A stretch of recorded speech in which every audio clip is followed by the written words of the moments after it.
تكن آياتي تتلى عليكم فكنتم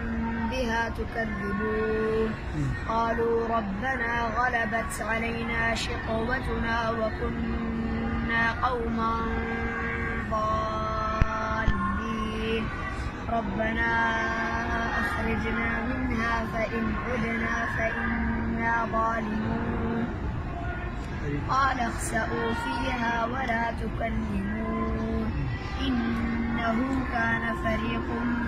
من عبادي يقولون ربنا آمنا فاغفر لنا وارحمنا وأنت خير الراحمين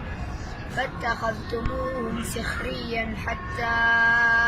أنسوكم ذكري وكنتم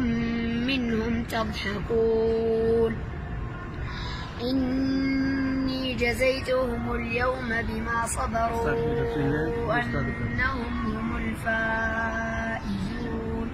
قال كم لبثتم في الأرض عدد سنين قالوا لبثنا يوما أو بعض يوم فاسأل